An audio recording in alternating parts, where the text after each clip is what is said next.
The Book of Nehemiah, Chapter 1. These are the memoirs of Nehemiah son of Hakaliah. In late autumn of the 20th year of King Artaxerxes' reign, I was at the fortress of Susa. Hanani, one of my brothers, came to visit me with some other men who had just arrived from Judah. I asked them about the Jews who had survived the captivity and about how things were going in Jerusalem. They said to me, "Things are not going well for those who return to the province of Judah. They are in great trouble and disgrace. The wall of Jerusalem has been torn down and the gates have been burned." When I heard this, I sat down and wept. In fact, for days I mourned, fasted, and prayed to the God of heaven.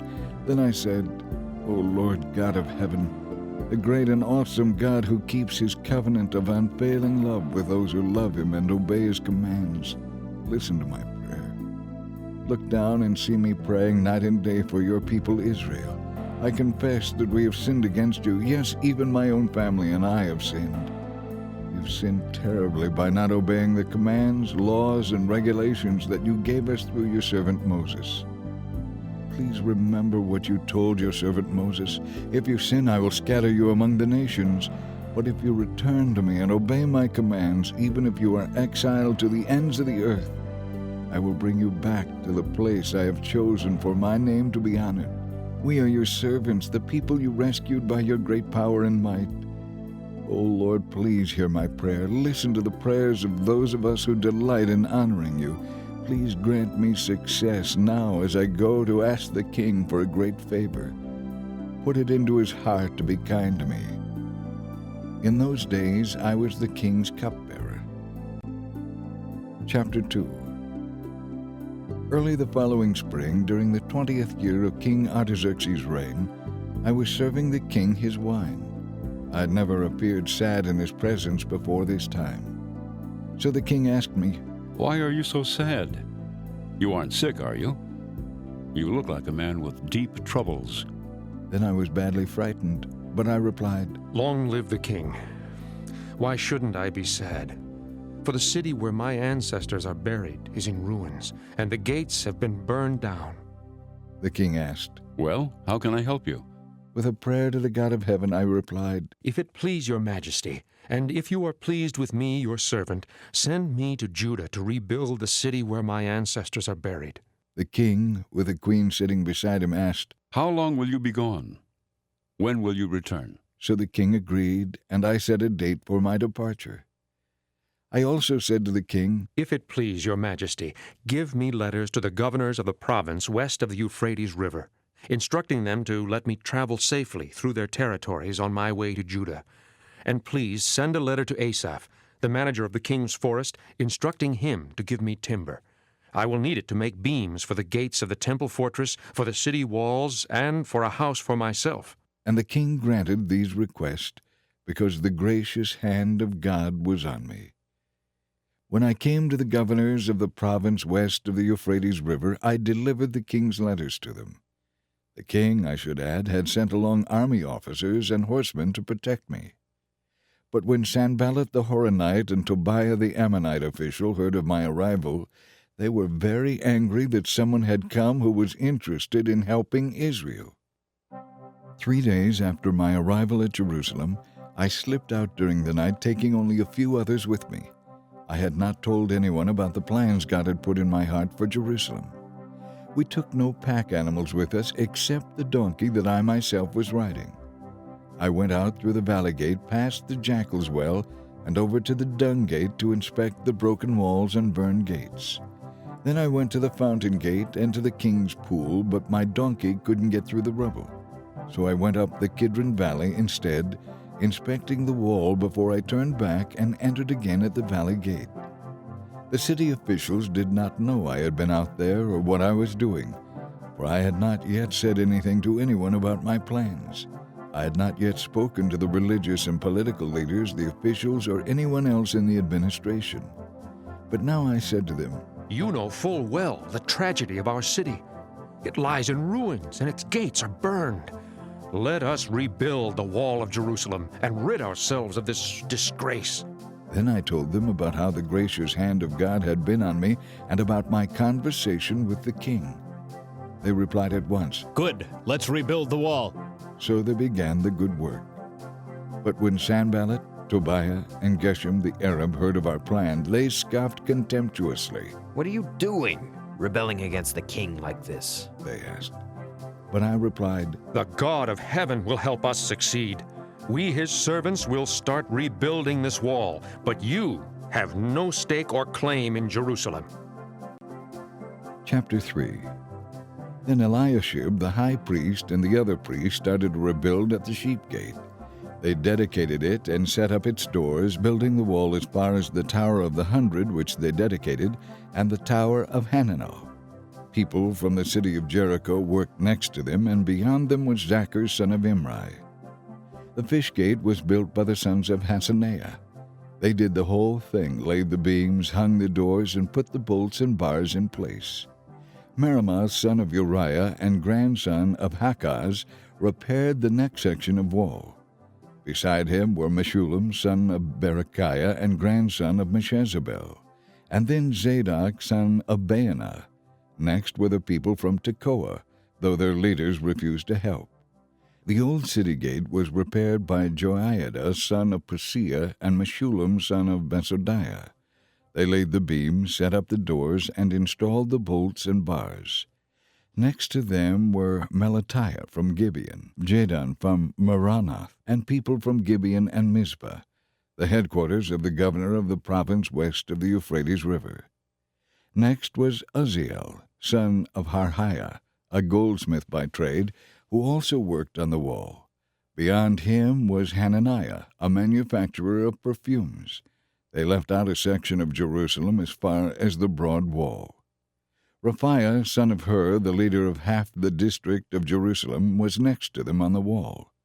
Next, Jediah, son of Harumaph, repaired the wall beside his own house, and next to him was Hattush, son of Hashabniah.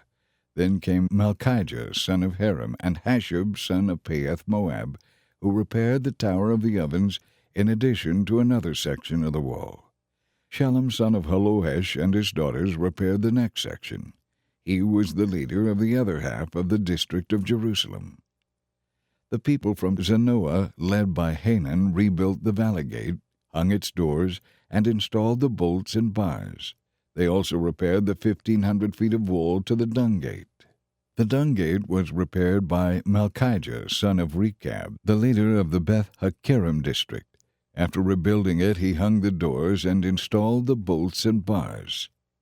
Shallum, son of Calhosah, the leader of the Mizpah district, repaired the fountain gate. He rebuilt it, roofed it, hung its doors, and installed its bolts and bars. Then he repaired the wall of the pool of Siloam, near the king's garden, and he rebuilt the wall as far as the stairs that descend from the city of David. Next to him was Nehemiah, son of Azbuk, the leader of half the district of Beth-zur. He rebuilt the wall to a place opposite the royal cemetery, as far as the water reservoir and the house of the warriors. Next was a group of Levites working under the supervision of Rehum, son of Bani. Then came Hashabiah, the leader of half the district of Keilah, who supervised the building of the wall on behalf of his own district. Next on the line were his countrymen, led by Benui, son of Henadad, the leader of the other half of the district of Keilah. Next to them, Ezer, son of Yeshua, the leader of Mizpah, repaired another section of wall opposite the armory by the buttress. Next to him was Baruch, son of Zabbai, who repaired an additional section from the buttress to the door of the home of Eliashib the high priest. Meremoth, son of Uriah and grandson of Hakaz, rebuilt another section of the wall, extending from a point opposite the door of Eliashib's house to the side of the house. Then came the priests from the surrounding region. After them Benjamin, Hasab, and Azariah, son of Maaseiah, and grandson of Ananiah, repaired the sections next to their own houses. Next was Benui, son of Henadad, who rebuilt another section of the wall from Azariah's house to the buttress and the corner. Palal, son of Uzai, carried on the work from a point opposite the buttress and the corner to the upper tower that projects from the king's house beside the court of the guard. Next to him were Pedaiah, son of Parosh, and the temple servants living on the hill of Ophel, who repaired the wall as far as the water gate toward the east and the projecting tower. Then came the people of Tekoa, who repaired another section opposite the great projecting tower and over to the wall of Ophel. The priest repaired the wall up the hill from the horse gate, each one doing the section immediately opposite his own house. Next, Zadok, son of Immer, also rebuilt the wall next to his own house, and beyond him was Shemaiah, son of Shechaniah, the gatekeeper of the east gate. Next, Hananiah, son of Shelemiah, and Hanan, the sixth son of Zalaph, repaired another section, while Meshullam, son of Berechiah, rebuilt the wall next to his own house. Malchijah, one of the goldsmiths, repaired the wall as far as the housing for the temple servants and merchants, opposite the inspection gate. Then he continued as far as the upper room at the corner. The other goldsmiths and merchants repaired the wall from that corner to the sheep gate. Chapter 4. Sanballat was very angry when he learned that we were rebuilding the wall. He flew into a rage and mocked the Jews, saying in front of his friends and the Samaritan army officers, What does this bunch of poor, feeble Jews think they're doing? Do they think they can build the wall in a day if they offer enough sacrifices? Look at those charred stones they're pulling out of the rubbish and using again. Tobiah the Ammonite, who was standing beside him, remarked, That stone wall would collapse if even a fox walked along the top of it. Then I prayed, Hear us, O our God, for we are being mocked. May their scoffing fall back on their own heads, and may they themselves become captives in a foreign land. Do not ignore their guilt. Do not blot out their sins, for they have provoked you to anger here in the presence of the builders. At last the wall was completed to half its original height around the entire city, for the people had worked very hard. But when Sanballat and Tobiah and the Arabs, Ammonites, and Ashdodites heard that the work was going ahead and that the gaps in the wall were being repaired, they became furious. They all made plans to come and fight against Jerusalem and to bring about confusion there. But we prayed to our God and guarded the city day and night to protect ourselves. Then the people of Judah began to complain that the workers were becoming tired. There was so much rubble to be moved that we could never get it done by ourselves. Meanwhile, our enemies were saying, Before they know what's happening, we will swoop down on them and kill them and end their work. The Jews who lived near the enemy came and told us again and again, They will come from all directions and attack us. So I placed armed guards behind the lowest parts of the wall in the exposed areas. I stationed the people to stand guard by families, armed with swords, spears, and bows. Then as I looked over the situation, I called together the leaders and the people and said to them, Don't be afraid of the enemy. Remember the Lord, who is great and glorious, and fight for your friends, your families, and your homes. When our enemies heard that we knew of their plans and that God had frustrated them, we all returned to our work on the wall. But from then on, only half my men worked, while the other half stood guard with spears, shields, bows, and coats of mail. The officers stationed themselves behind the people of Judah who were building the wall. The common laborers carried on their work with one hand supporting their load and one hand holding a weapon. All the builders had a sword belted to their side. The trumpeter stayed with me to sound the alarm. Then I explained to the nobles and officials and all the people, The work is very spread out, and we are widely separated from each other along the wall. When you hear the blast of the trumpet, rush to wherever it is sounding. Then our God will fight for us. We worked early and late from sunrise to sunset, and half the men were always on guard. I also told everyone living outside the walls to move into Jerusalem. That way they and their servants could go on guard duty at night as well as work during the day. During this time, none of us, not I, nor my relatives, nor my servants, nor the guards who were with me, ever took off our clothes. We carried our weapons with us at all times, even when we went for water. Chapter 5. About this time, some of the men and their wives raised a cry of protest against their fellow Jews. They were saying, We have such large families. We need more money just so we can buy the food we need to survive. Others said, We have mortgaged our fields, vineyards, and homes to get food during the famine. And others said, We have already borrowed to the limit on our fields and vineyards to pay our taxes. We belong to the same family, and our children are just like theirs. Yet we must sell our children into slavery just to get enough money to live. We have already sold some of our daughters, and we are helpless to do anything about it, for our fields and vineyards are already mortgaged to others. When I heard their complaints, I was very angry. After thinking about the situation, I spoke out against these nobles and officials. I told them, You are oppressing your own relatives by charging them interest when they borrow money. Then I called a public meeting to deal with the problem. At the meeting, I said to them, The rest of us are doing all we can to redeem our Jewish relatives who have had to sell themselves to pagan foreigners. But you are selling them back into slavery again. How often must we redeem them? and they had nothing to say in their defense. Then I pressed further. What you are doing is not right. Should you not walk in the fear of our God in order to avoid being mocked by enemy nations? I myself, as well as my brothers and my workers, have been lending the people money and grain, but now let us stop this business of loans. You must restore their fields, vineyards, olive groves, and homes to them this very day. Repay the interest you charged on their money, grain, wine, and olive oil. Then they replied, We will give back everything and demand nothing more from the people. We will do as you say. Then I called the priest and made the nobles and officials formally vow to do what they had promised. I shook out the fold of my robe and said, If you fail to keep your promise, may God shake you from your homes and from your property. The whole assembly responded, Amen, and they praised the Lord. And the people did as they had promised. I would like to mention that for the entire 12 years that I was governor of Judah, from the 20th until the 32nd year of the reign of King Artaxerxes, neither I nor my officials drew on our official food allowance. This was quite a contrast to the former governors who had laid heavy burdens on the people, demanding a daily ration of food and wine besides a pound of silver. Even their assistants took advantage of the people. But because of my fear of God, I did not act that way. I devoted myself to working on the wall and refused to acquire any land. And I required all my officials to spend time working on the wall. I asked for nothing, even though I regularly fed 150 Jewish officials at my table, besides all the visitors from other lands. The provisions required at my expense for each day were 1 ox, 6 fat sheep, and a large number of domestic fowl.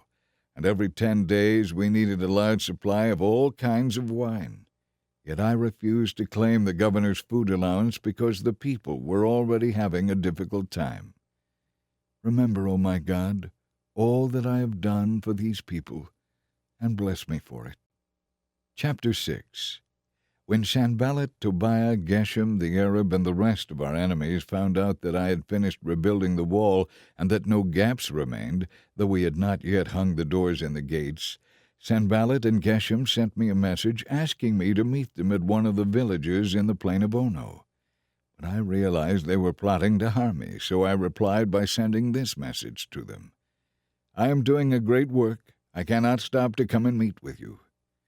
4 times they sent the same message, and each time I gave the same reply. The 5th time Sanballat's servant came with an open letter in his hand, and this is what it said. Geshem tells me that everywhere he goes he hears that you and the Jews are planning to rebel, and that is why you are building the wall. According to his reports, you plan to be their king. He also reports that you have appointed prophets to prophesy about you in Jerusalem, saying, Look, there is a king in Judah. You can be very sure that this report will get back to the king, so I suggest that you come and talk it over with me. My reply was, You know you are lying. There is no truth in any part of your story. They were just trying to intimidate us, imagining that they could break our resolve and stop the work. So I prayed for strength to continue the work. Later I went to visit Shemaiah, son of Delaiah and grandson of Mehetabel, who was confined to his home. He said, Let us meet together inside the temple of God and bolt the doors shut. Your enemies are coming to kill you tonight. But I replied, Should someone in my position run away from danger? Should someone in my position enter the temple to save his life? No, I won't do it. I realized that God had not spoken to him, but that he had uttered this prophecy against me because Tobiah and Sanballat had hired him. They were hoping to intimidate me and make me sin by following his suggestion. Then they would be able to accuse and discredit me. Remember, O my God, all the evil things that Tobiah and Sanballat have done. And remember Noadiah the prophet and all the prophets like her who have tried to intimidate me. So on October 2, the wall was finally finished, just 52 days after we had begun. When our enemies and the surrounding nations heard about it, they were frightened and humiliated. They realized that this work had been done with the help of our God. During those 52 days, many letters went back and forth between Tobiah and the officials of Judah. For many in Judah had sworn allegiance to him because his father-in-law was Shechaniah, son of Erah, and because his son Jehohanan was married to the daughter of Meshullam, son of Berechiah. They kept telling me what a wonderful man Tobiah was, and then they told him everything I said. And Tobiah sent many threatening letters to intimidate me. Chapter 7. After the wall was finished, and I had hung the doors and the gates, the gatekeepers, singers, and Levites were appointed. I gave the responsibility of governing Jerusalem to my brother Hanani, along with Hananiah, the commander of the fortress, for he was a faithful man who feared God more than most. I said to them, "Do not leave the gates open during the hottest part of the day.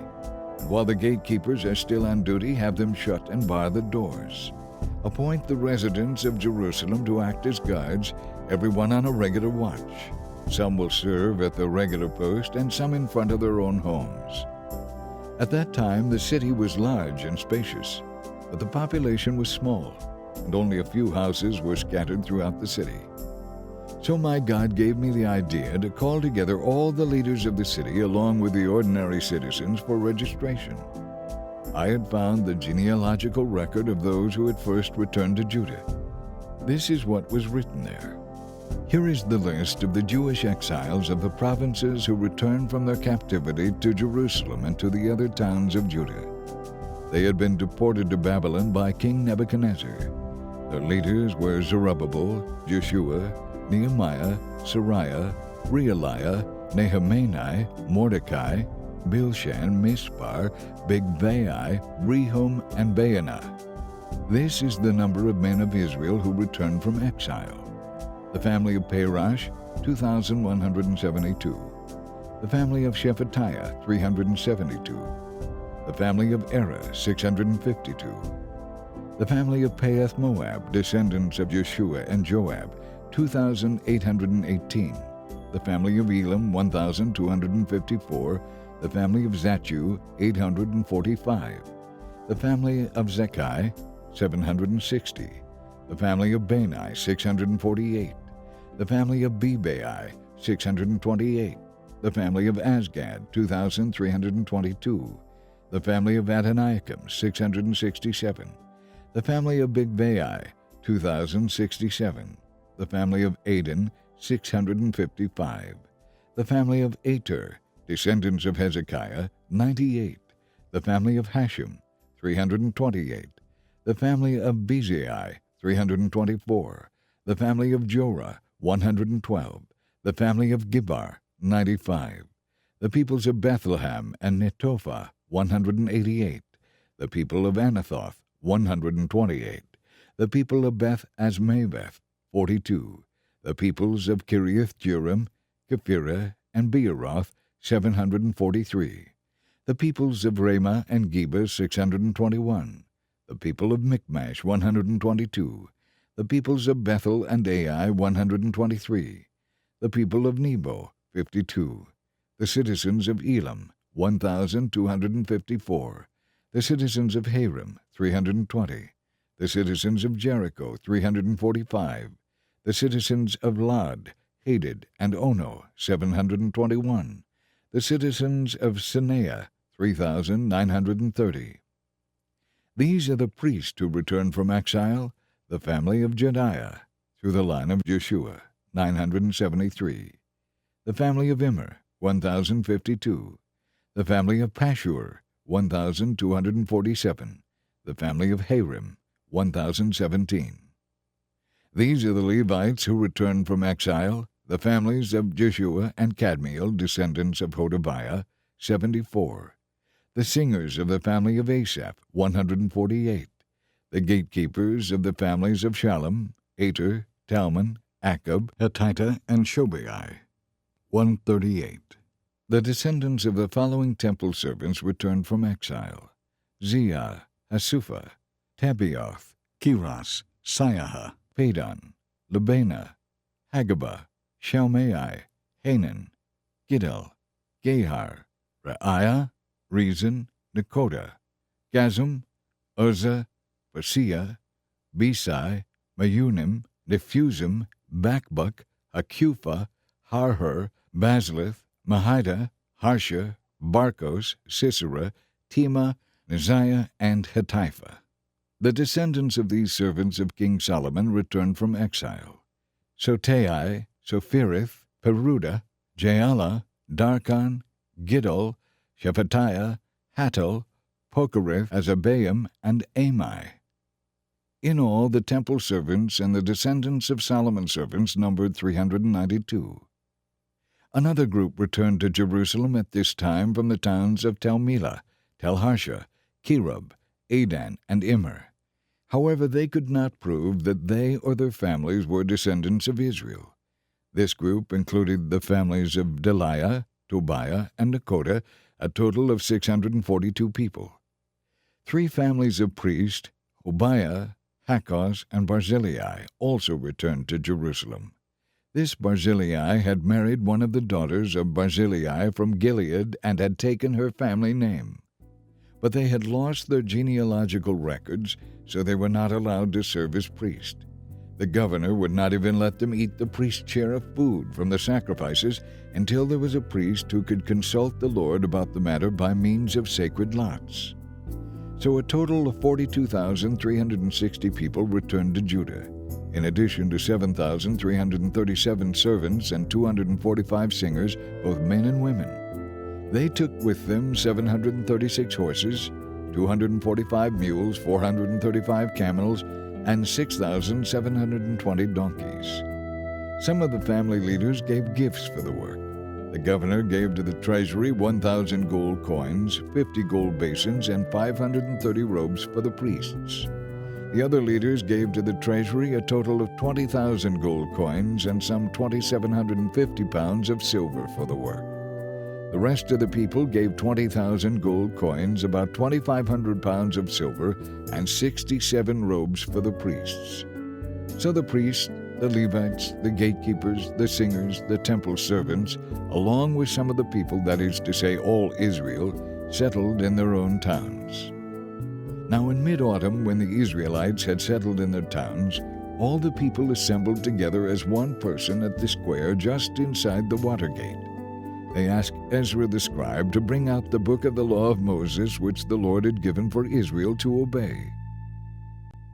Chapter 8. So on October 8, Ezra the priest brought the scroll of the law before the assembly, which included the men and women and all the children old enough to understand. He faced the square just inside the water gate from early morning until noon and read aloud to everyone who could understand. All the people paid close attention to the book of the law. Ezra the scribe stood on a high wooden platform that had been made for the occasion. To his right stood Mattithiah, Shema, Ananiah, Uriah, Hilkiah, and Maaseiah.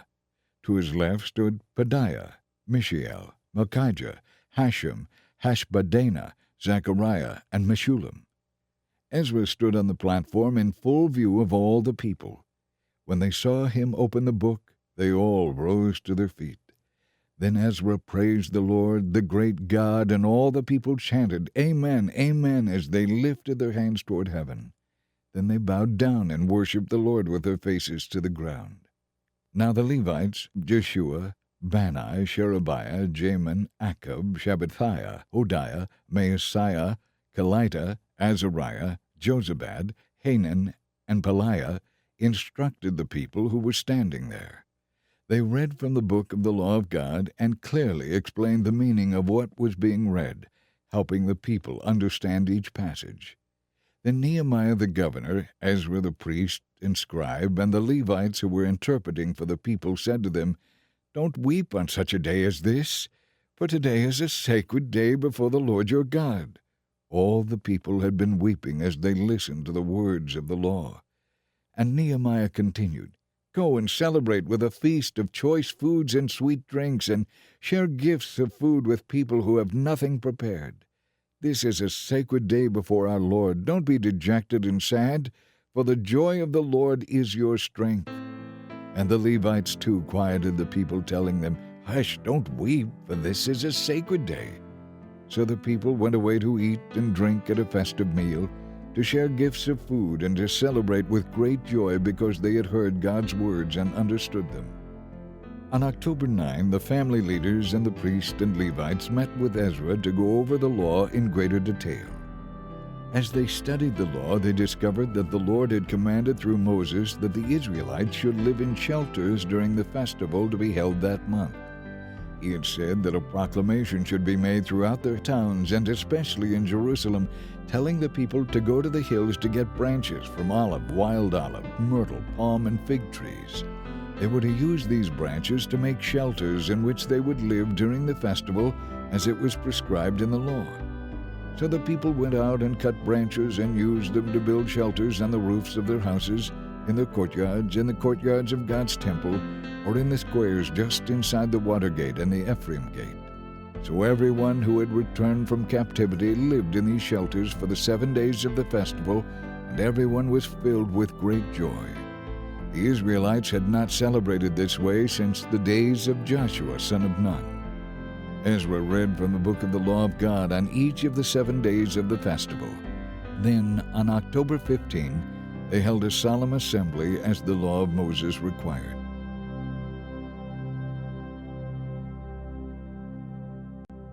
Chapter 9. On October 31, the people returned for another observance. This time they fasted and dressed in sackcloth and sprinkled dust on their heads. Those of Israelite descent separated themselves from all foreigners as they confessed their own sins and the sins of their ancestors. The book of the law of the Lord their God was read aloud to them for about 3 hours. Then for 3 more hours they took turns confessing their sins and worshiping the Lord their God. Some of the Levites were standing on the stairs crying out to the Lord their God.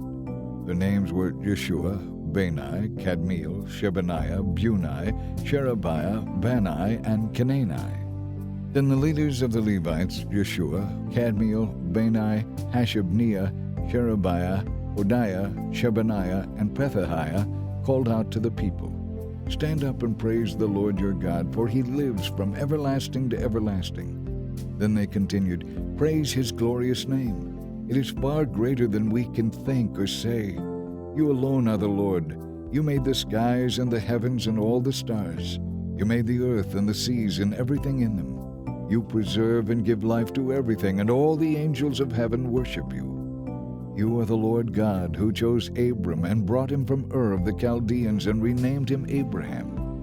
When he had proved himself faithful, you made a covenant with him to give him and his descendants the land of the Canaanites, Hittites, Amorites, Perizzites, Jebusites, and Girgashites. And you have done what you promised, for you are always true to your word. You saw the sufferings and sorrows of our ancestors in Egypt, and you heard their cries from beside the Red Sea. You displayed miraculous signs and wonders against Pharaoh, his servants, and all his people, for you knew how arrogantly the Egyptians were treating them. You have a glorious reputation that has never been forgotten. You divided the sea for your people so they could walk through on dry land. And then you hurled their enemies into the depths of the sea.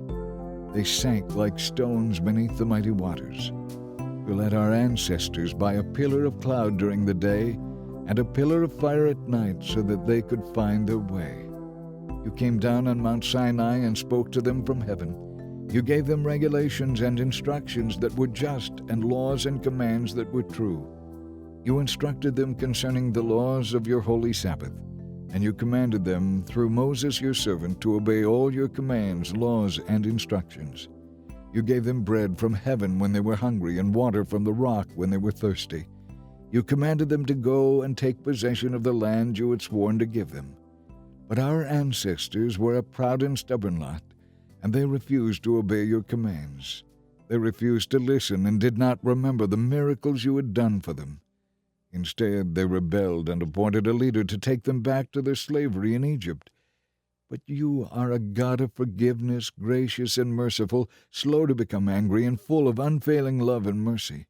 You did not abandon them, even though they made an idol shaped like a calf and said, "This is your God who brought you out of Egypt." They sinned and committed terrible blasphemies. But in your great mercy you did not abandon them to die in the wilderness.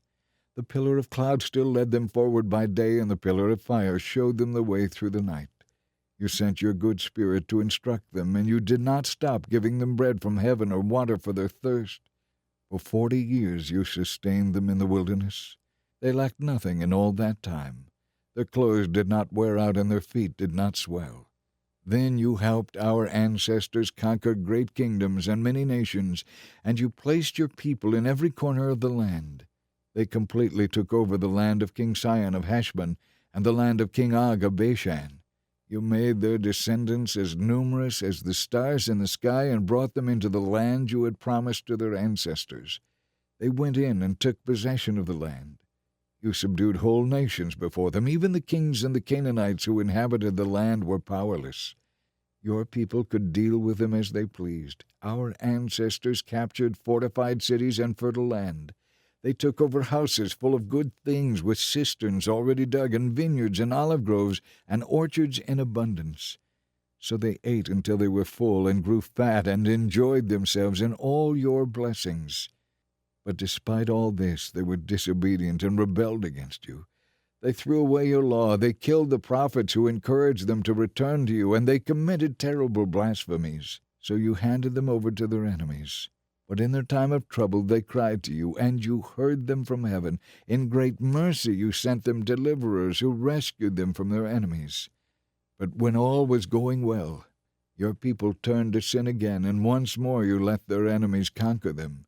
Yet whenever your people cried to you again for help, you listened once more from heaven. In your wonderful mercy you rescued them repeatedly. You warned them to return to your law, but they became proud and obstinate and disobeyed your commands. They did not follow your regulations, by which people will find life if only they obey. They stubbornly turned their backs on you and refused to listen. In your love you were patient with them for many years. You sent your Spirit, who, through the prophets, warned them about their sins. But still they wouldn't listen. So once again you allowed the pagan inhabitants of the land to conquer them. But in your great mercy you did not destroy them completely or abandon them forever. What a gracious and merciful God you are. And now, our God, the great and mighty and awesome God, who keeps his covenant of unfailing love, do not let all the hardships we have suffered be as nothing to you. Great trouble has come upon us and upon our kings and princes and priests and prophets and ancestors from the days when the kings of Assyria first triumphed over us until now. Every time you punished us, you were being just. We have sinned greatly, and you gave us only what we deserved. Our kings, princes, priests, and ancestors did not obey your law or listen to your commands and solemn warnings. Even while they had their own kingdom, they did not serve you, even though you showered your goodness on them. You gave them a large, fertile land, but they refused to turn from their wickedness. So now today we are slaves here in the land of plenty that you gave to our ancestors. We are slaves among all this abundance. The lush produce of this land piles up in the hands of the kings whom you have set over us because of our sins. They have power over us and our cattle. We serve them at their pleasure, and we are in great misery. Yet in spite of all this, we are making a solemn promise and putting it in writing. On this sealed document are the names of our princes and Levites and priests. Chapter 10. The document was ratified and sealed with the following names: Nehemiah the governor, the son of Hakaliah. The priests who signed were Zedekiah, Sariah, Azariah, Jeremiah, Pashur, Amariah, Malchijah, Hattush, Shebaniah, Malach, Harim, Meremoth, Obadiah, Daniel, Ginnathan, Baruch, Meshullam, Abijah, Mijamin, Maaziah, Bilgai, and Shemaiah. These were the priests. The Levites who signed were Yeshua son of Azaniah, Binnui from the family of Henadad, Kadmiel and their fellow Levites, Shebaniah, Hodiah, Kelita, Peliah, Hanan, Micah, Rehab, Hashabiah, Zaccur, Sherebiah, Shebaniah, Hodiah, Bani, and Beninu. The leaders who signed were Parash, Pahath-Moab, Elam, Zatu, Bani, Beuni, Asgad, Bebai, Adonijah, Bigvai, Aden, Ater, Hezekiah, Azur, Hodiah, Hashem, Bezai, Harith, Anathoth, Nebai, Magpiash, Meshullam, Hezer, Meshezabel, Zadok, Jaddua, Pelatiah, Hanan, Anaiah, Hoshea, Hananiah, Hashub, Halohesh, Pilha, Shopek, Rehum, Hashabnah, Maaseiah, Ahiah, Hanan, Anan, Malach, Haram, and Baanah. The rest of the people, the priests, Levites, gatekeepers, singers, temple servants, and all who had separated themselves from the pagan people of the land in order to serve God and who were old enough to understand, now all heartily bound themselves with an oath. They vowed to accept the curse of God if they failed to obey the law of God as issued by his servant Moses. They solemnly promised to carefully follow all the commands, laws, and regulations of the Lord their Lord. We promise not to let our daughters marry the pagan people of the land, nor to let our sons marry their daughters. We further promise that if the people of the land should bring any merchandise or grain to be sold on the Sabbath or on any other holy day, we will refuse to buy it. And we promise not to do any work every seventh year and to cancel the debts owed to us by other Jews. In addition, we promise to obey the command to pay the annual temple tax of 1/8 of an ounce of silver, so that there will be enough money to care for the temple of our God. This will provide for the bread of the presence, for the regular grain offerings and burnt offerings, for the offerings on the Sabbaths, the new moon celebrations, and the annual festivals, for the holy offerings and for the sin offerings to make atonement for Israel. It will also provide for the other items necessary for the work of the temple of our God. We have cast sacred lots to determine when, at regular times each year, the families of the priests, Levites, and the common people should bring wood to God's temple to be burned on the altar of the Lord our God as required in the law. We promise always to bring the first part of every harvest to the Lord's temple, whether it be a crop from the soil or from our fruit trees. We agree to give to God our oldest sons and the firstborn of all our herds and flocks, just as the law requires. We will present them to the priests who minister in the temple of our God. We will store the produce in the storerooms of the temple of our God. We will bring the best of our flour and other grain offerings, the best of our fruit, and the best of our new wine and olive oil. And we promise to bring to the Levites 1/10 of everything our land produces, for it is the Levites who collect the tithes in all our rural towns. A priest, a descendant of Aaron, will be with the Levites as they receive these tithes. And 1/10 of all that is collected as tithes will be delivered by the Levites to the temple of our God and placed in the storerooms. The people and the Levites must bring these offerings of grain, new wine, and olive oil to the temple and place them in the sacred containers near the ministering priests, the gatekeepers, and the singers.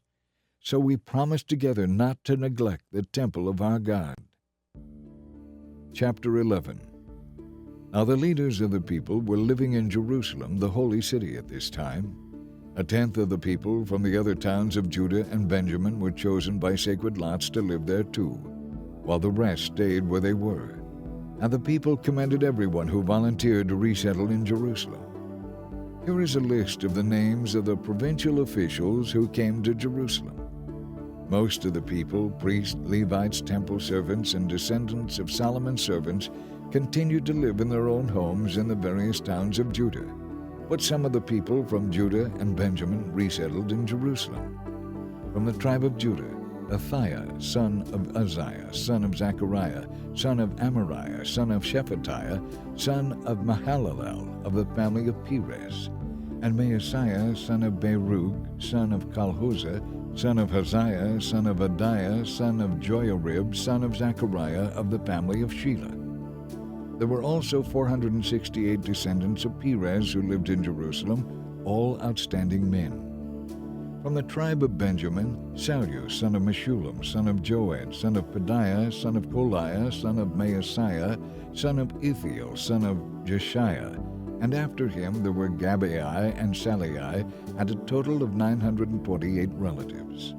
Their chief officer was Joel, son of Zichri, who was assisted by Judah, son of Hasanua, second in command over the city. From the priests, Jediah, son of Joiarib, Jachin, and Sariah, son of Hilkiah, son of Meshullam, son of Zadok, son of Meraioth, son of Ahitub, the supervisor of the temple of God, together with 822 of their associates who worked at the temple. Also there was Adiah, son of Jeroham, son of Pelaliah, son of Amzi, son of Zechariah, son of Pashur, son of Malchijah, and 242 of his associates who were heads of their families. There were also Amashai, son of Azarel, son of Azai, son of Meshillemoth, son of Immer, and 128 of his outstanding associates. Their chief officer was Zabdiel, son of Haggedolim. From the Levites, Shemaiah, son of Hashub, son of Azrikam, son of Hashabiah, son of Bunai, Shabbathai, and Jozabad, who were in charge of the work outside the temple of God. Mattaniah, son of Micah, son of Zabdi, a descendant of Asaph, who opened the thanksgiving services with prayer.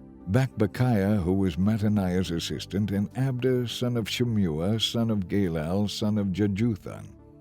In all, there were 284 Levites in the holy city. From the gatekeepers, Akub, Telman, and 172 of their associates who guarded the gates. The other priests, Levites, and the rest of the Israelites lived wherever their family inheritance was located in any of the towns of Judah. However, the temple servants, whose leaders were Ziah and Gishpa, all lived on the hill of Ophel. The chief officer of the Levites in Jerusalem was Uzzi, son of Bani, son of Hashabiah, son of Mattaniah, son of Micah, a descendant of Asaph, whose family served as singers at God's temple. They were under royal orders which determined their daily activities. Pethahiah, son of Meshezabel, a descendant of Zerah, son of Judah, was the king's agent in all matters of public administration. Some of the people of Judah lived in Kiriath Arba with its villages, Dibon with its villages, and Jekabzeel with its villages. They also lived in Jeshua, Moladah, Beth-Pelet, Hazar Shual, Beersheba with its villages, Ziklag, and Mekona with its villages. They were also in Enrimmon, Zorah, Jarmuth, Zanoah, and Adullam with their villages. They were also in Lachish and its nearby fields, and Azekah with its surrounding villages.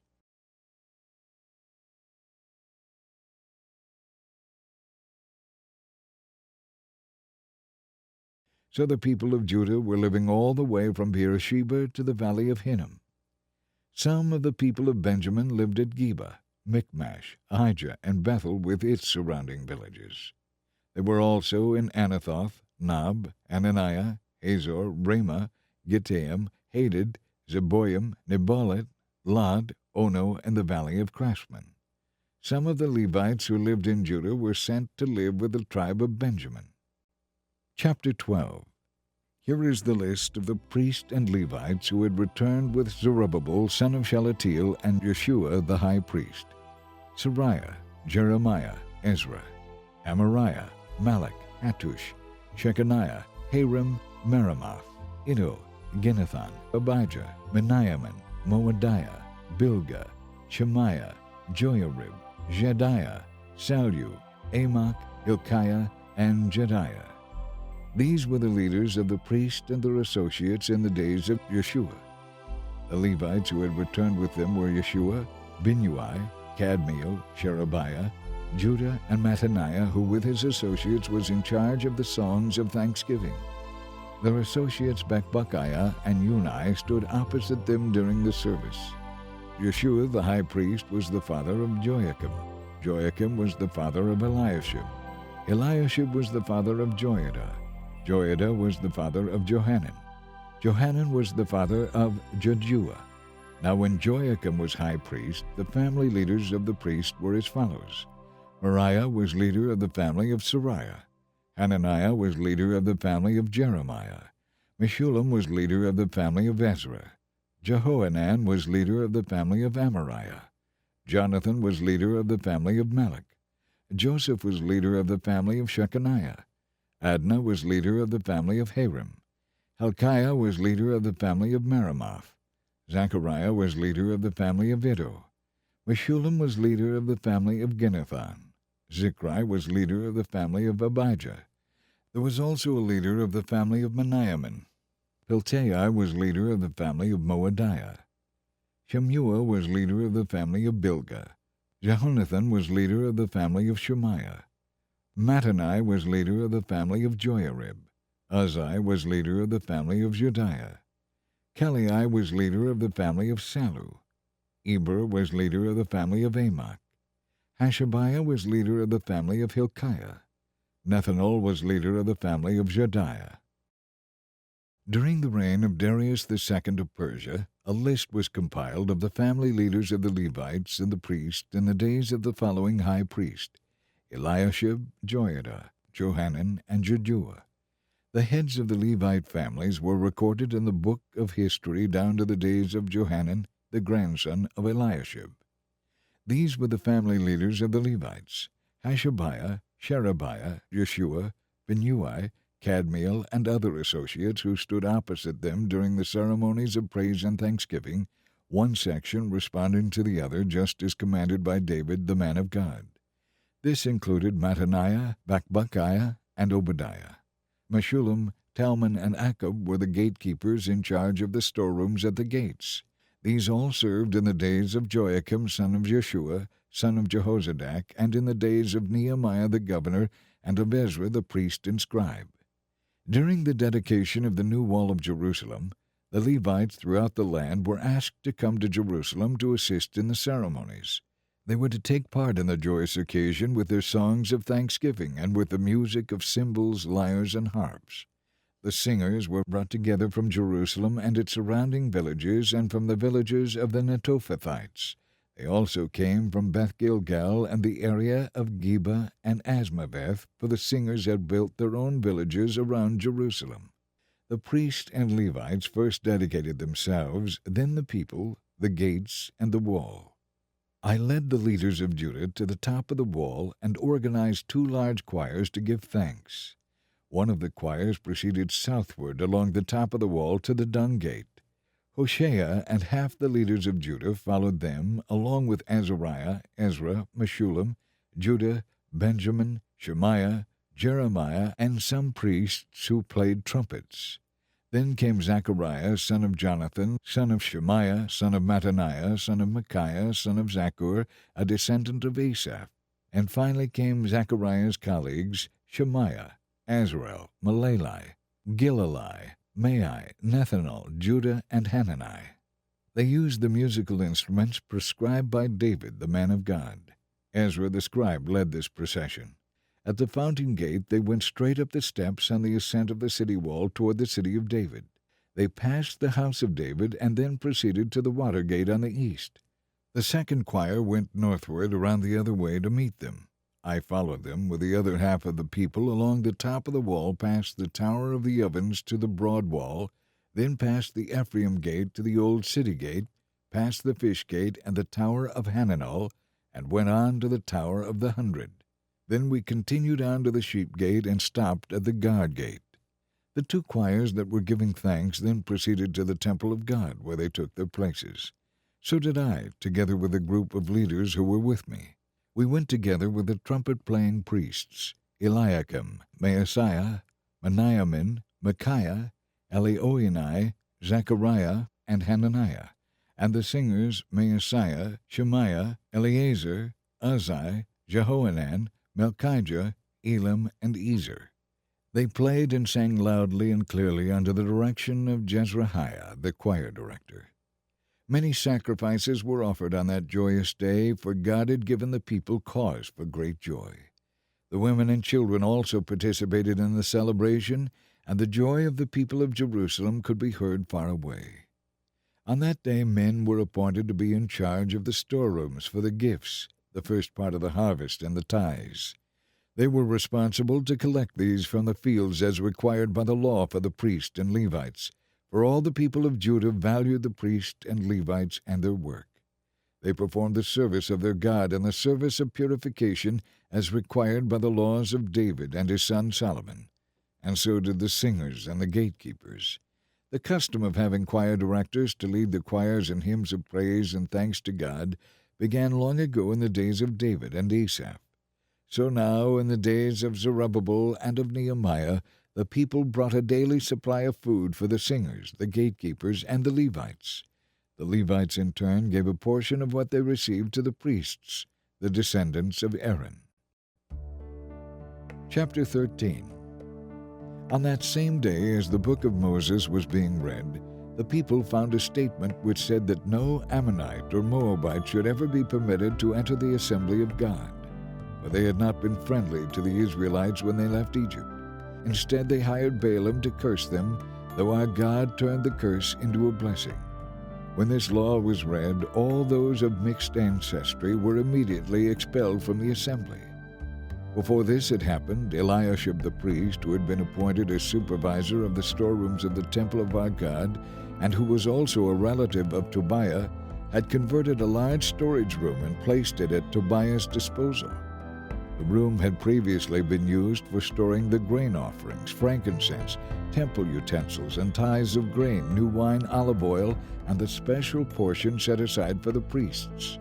Moses had decreed that these offerings belonged to the Levites, the singers, and the gatekeepers.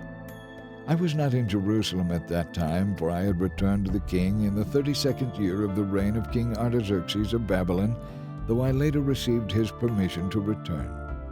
When I arrived back in Jerusalem and learned the extent of this evil deed of Eliashib, that he had provided Tobiah with a room in the courtyards of the temple of God, I became very upset and threw all of Tobiah's belongings from the room. Then I demanded that the rooms be purified, and I brought back the utensils for God's temple, the grain offerings, and the frankincense. I also discovered that the Levites had not been given what was due them, so they and the singers who were to conduct the worship services had all returned to work their fields. I immediately confronted the leaders and demanded, "Why has the temple of God been neglected?" Then I called all the Levites back again and restored them to their proper duties. And once more all the people of Judah began bringing their tithes of grain, new wine, and olive oil to the temple storerooms. I put Shelemiah the priest, Zadok the scribe, and Pedaiah, one of the Levites, in charge of the storerooms. I appointed Hanan, son of Zaccur, and grandson of Mattaniah, as their assistant. These men had an excellent reputation, and it was their job to make honest distributions to their fellow Levites. Remember this good deed, O my God, and do not forget all that I have faithfully done for the temple of my God. One Sabbath day I saw some men of Judah treading their wine presses. They were also bringing in bundles of grain and loading them on their donkeys. And on that day they were bringing their wine, grapes, figs, and all sorts of produce to Jerusalem to sell. So I rebuked them for selling their produce on the Sabbath. There were also some men from Tyre bringing in fish and all kinds of merchandise. They were selling it on the Sabbath to the people of Judah, and in Jerusalem at that. So I confronted the leaders of Judah. "Why are you profaning the Sabbath in this evil way? Wasn't it enough that your ancestors did this sort of thing, so that our God brought the present troubles upon us and our city? Now you are bringing even more wrath upon the people of Israel by permitting the Sabbath to be desecrated in this way." So I commanded that from then on the gates of the city should be shut as darkness fell every Friday evening, not to be opened until the Sabbath ended. I also sent some of my own servants to guard the gates, so that no merchandise could be brought in on the Sabbath day. The merchants and tradesmen with a variety of wares camped outside Jerusalem once or twice. But I spoke sharply to them and said, "What are you doing out here camping around the wall? If you do this again, I will arrest you." And that was the last time they came on the Sabbath. Then I commanded the Levites to purify themselves and to guard the gates in order to preserve the holiness of the Sabbath. Remember this good deed also, O my God. Have compassion on me according to your great and unfailing love. About the same time I realized that some of the men of Judah had married women from Ashdod, Ammon, and Moab. Even worse, half their children spoke in the language of Ashdod or some other people and could not speak the language of Judah at all. So I confronted them and called down curses on them. I beat some of them and pulled out their hair. I made them swear before God that they would not let their children intermarry with the pagan people of the land. Wasn't this exactly what led King Solomon of Israel into sin? I demanded. There was no king from any nation who could compare to him, and God loved him and made him king over all Israel, but even he was led into sin by his foreign wives.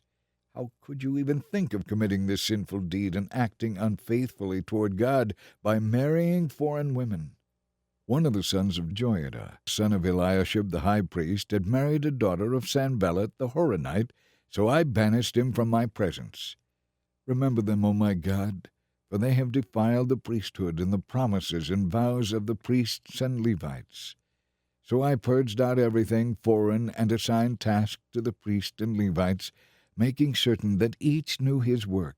I also made sure that the supply of wood for the altar was brought at the proper times and that the first part of the harvest was collected for the priests. Remember this in my favor, O my God.